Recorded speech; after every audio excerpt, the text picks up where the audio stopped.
अब बढ़ेंगे हम अगले टाइप के क्वेश्चन की तरफ, जिसमें कि स्टेटमेंट देख के हमें बताना है ट्रू और फॉल्स। पहला स्टेटमेंट आता है, anything less than a complete structure of cell does not ensure independent living. बिल्कुल सही। अगर कोई भी ऐसा सेल है जो कि एक कंप्लीट स्ट्रक्चर से कम है, वो इंडिपेंडेंट लिविंग इंश्योर नहीं कर सकता। इंडिपेंडेंट लिविंग इंश्योर करने के लिए सेल को कंप्लीट होना पड़ेगा, कंप्लीट स्ट्रक्चर होना पड़ेगा। दूसरा आता है, cell is the fundamental structural and functional unit of living organism. बिल्कुल सही। अगला आता है, various chemical reaction occur in the cytoplasm to keep the cell in the living state. बिल्कुल सही बात है। हमारे साइटोप्लाज्म में कुछ ऐसी केमिकल रिएक्शन चलती रहती हैं जिससे कि हमारा सेल लिविंग स्टेट में बना रहे। अगला स्टेटमेंट आता है कि all living organism have a cell wall surround the cell membrane. नहीं, बिल्कुल गलत है। सभी ऑर्गेनिज्म के पास सेल वॉल नहीं होता है। जैसे कि हमारे एनिमल सेल के पास सेल वॉल नहीं होता है, वहां पे सिर्फ प्लाज्मा मेम्ब्रेन पाई जाती है।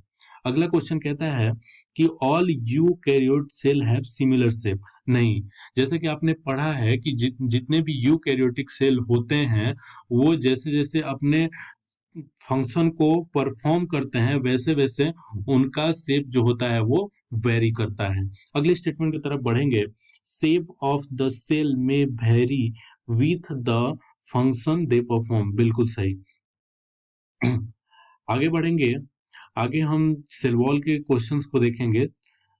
सेल वॉल में हम पहला क्वेश्चन लेते हैं कि middle lamella is mainly composed of. तो सबसे पहले हम देखेंगे मिडिल लेमिला किसकी बनी होती है। तो मिडिल लेमिला कैल्शियम पेक्टेट और मैग्नीशियम पेक्टेट की बनी होती है, जिसमें अगर मेनली पूछा जाए तो कैल्शियम पेक्टेट उसका आंसर जाएगा। अगले क्वेश्चन की हम बात करेंगे, in plant other than algae cell wall is composed of. अगर हम एल्गी को छोड़ दें तो प्लांट्स में सेल वॉल किस चीज की बनी होती है। तो आंसर जाएगा cellulose, hemicellulose, pectin and protein. अगर हम बात करें कि एल्गे की जो सेल वॉल होती है वो किस चीज की बनी होती है, तो आंसर जाएगा सेल्यूलोज, ग्लैक्टन, मैग्नीज और calcium.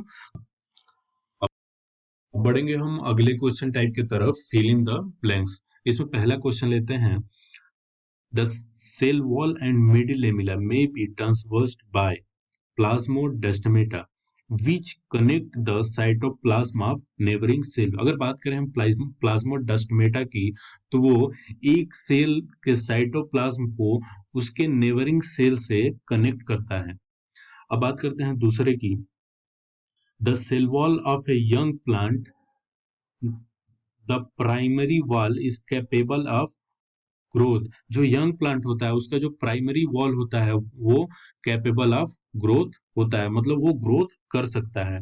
Which gradually diminish as the mature, और जो कि मेच्योर होने पर वो ग्रेजुअली डिमिनिश हो जाता है, जिसको बोला जाता है सेकेंडरी सेल वॉल, और वो इनर साइड के तरफ फॉर्म होता है। क्वेश्चन की तरफ हम बढ़ेंगे। जो अगला टाइप है, ट्रू और फॉल्स बताना है स्टेटमेंट पढ़ के। पहला स्टेटमेंट आता है, cell wall not only give shape to the cell wall but it protect the cell from mechanical damage and function infection. बिल्कुल सही बात है। जो हमारा सेल वॉल होता है वो सिर्फ सेल को शेप ही प्रोवाइड नहीं करता, बल्कि उसे मैकेनिकल डैमेज और इन्फेक्शन से भी बचाता है। अगला, as cell mature the secondary wall is form on inner side of cell. जैसा कि हमने पहले भी पढ़ रखा है कि जो सेकेंडरी सेल वॉल होती है वो इनर साइड ऑफ सेल ही ग्रो करती है। बिल्कुल सही। अगला, मिडिल लेमिला होल्ड और glue the different neighbouring animal cell together. False है। क्यों? क्योंकि जो मिडिल लेमिला होती है वो सिर्फ प्लांट सेल में ही पाई जाती है, और यहाँ पे क्या लिखा है, एनिमल सेल, इसलिए ये रॉन्ग है। अब बढ़ते हैं अगले क्वेश्चन की तरफ। कहता है, cell wall is a living quasi-fluid structure forms an outer covering for the plasma membrane of fungus and plant। इसमें ध्यान देने वाली बात यह है कि जो सेल वॉल होती है वो नॉन लिविंग होती है, और इसमें क्या होता है, लिविंग। बहुत ही ध्यान के ध्यान के साथ हम क्वेश्चन को पढ़ेंगे, जिसकी वजह से जो सिली मिस्टेक होती है हम उसको कम कर पाए। तो जो सेल वॉल होती है वो क्या होती है, वो लिविंग स्ट्रक्चर नहीं होती है, वो नॉन लिविंग स्ट्रक्चर होती है, इसलिए ये स्टेटमेंट गलत है। अगला, all eukaryotic cell are not identical, बिल्कुल सही है।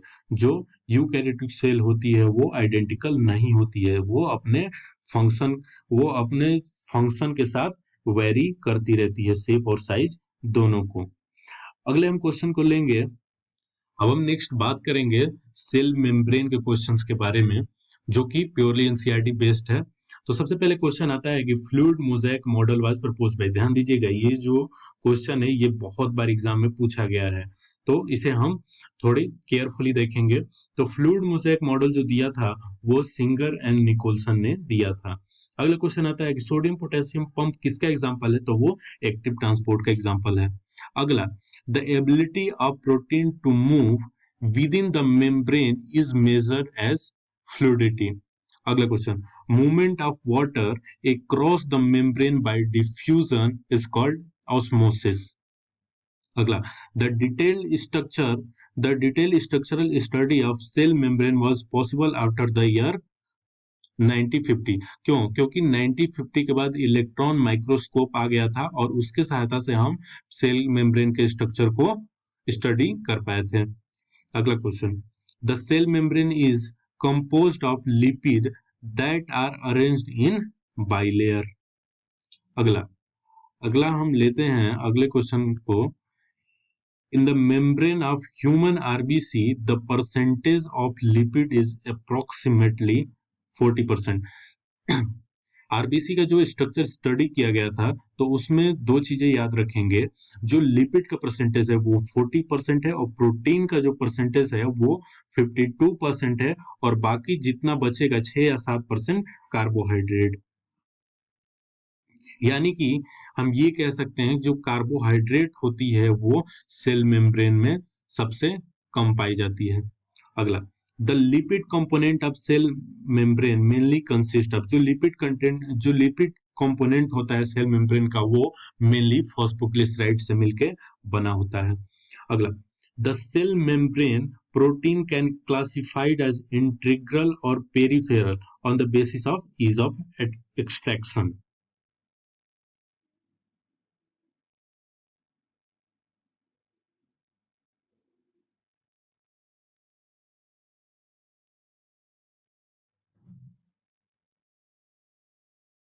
अगले हम क्वेश्चन टाइप की तरफ बढ़ेंगे, फिल इन द ब्लैंक्स। इसमें पहला आता है, according to fluid mosaic model the quasi fluid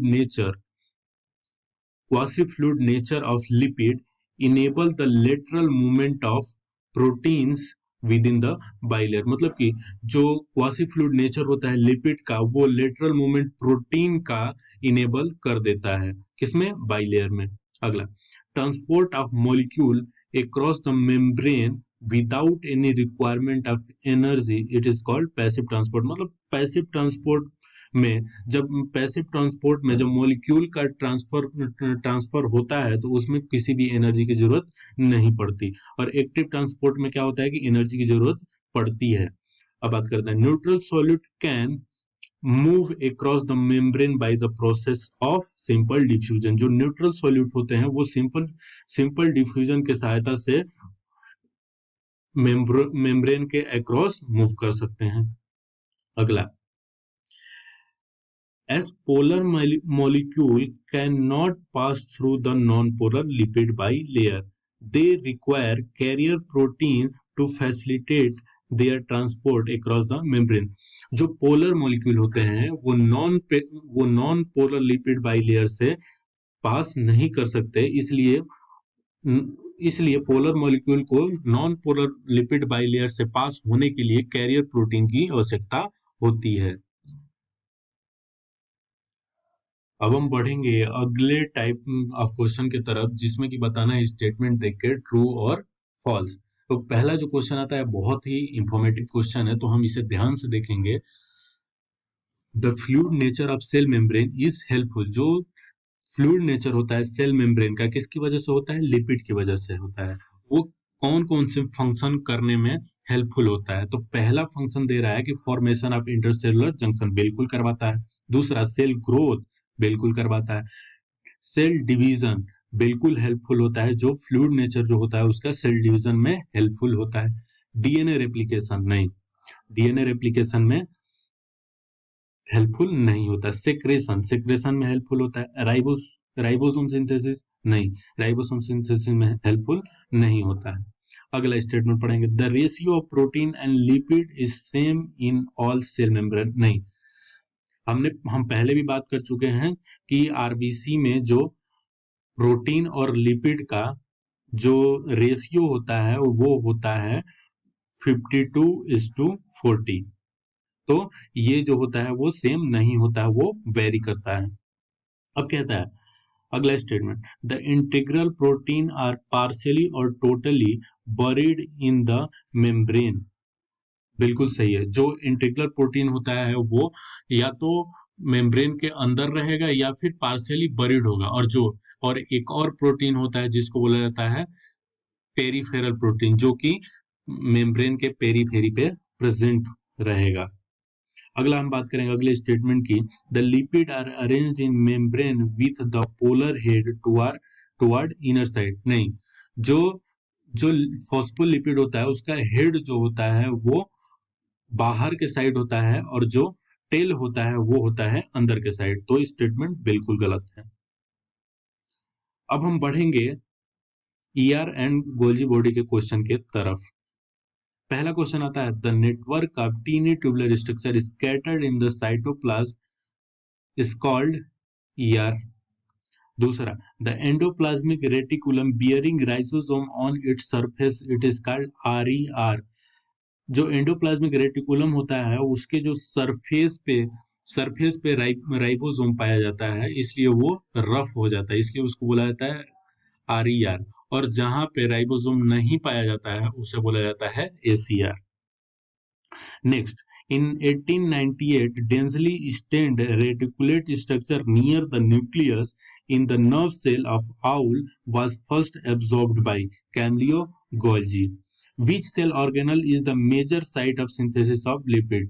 ACR में लिपिड का सिंथेसिस सबसे ज्यादा होता है। When cell organelle is the important site of which cell organelle is the important site of synthesis of glycoprotein and glycolipid? Golgi apparatus, इसको हम dictyosome भी बोलते हैं। गोल्जी बॉडी को डिक्टियोसोम भी बोलते हैं, गोल्जी ऑपरेटस भी बोलते हैं। यहाँ पे ग्लाइकोप्रोटीन और ग्लाइकोलिपिड का सिंथेसिस होता है। ये क्वेश्चन नीट में भी आ चुका है। अब बढ़ेंगे अगले क्वेश्चन की तरफ। In animal cell lipid like steroid hormone are synthesized by which cell organelle? Answer जाएगा एसीआर। अगला, diameter of cisterni of Golgi apparatus is 0.5 micrometre से 1 माइक्रोमीटर तक। एनसीईआरटी में दिया हुआ यह डेटा याद रखना इंपॉर्टेंट है। Which cellular structure are included in endomembranous system? Endomembranes system में कौन से सेलुलर स्ट्रक्चर इंक्लूड होते हैं? ईआर, गोल्जी बॉडी, लाइसोसोम और वैक्यूल। ये जो चार ऐसे ऑर्गेनल है जो कि एंडोमेम्ब्रेन सिस्टम में मिलके और कोऑर्डिनेशन में काम करते हैं।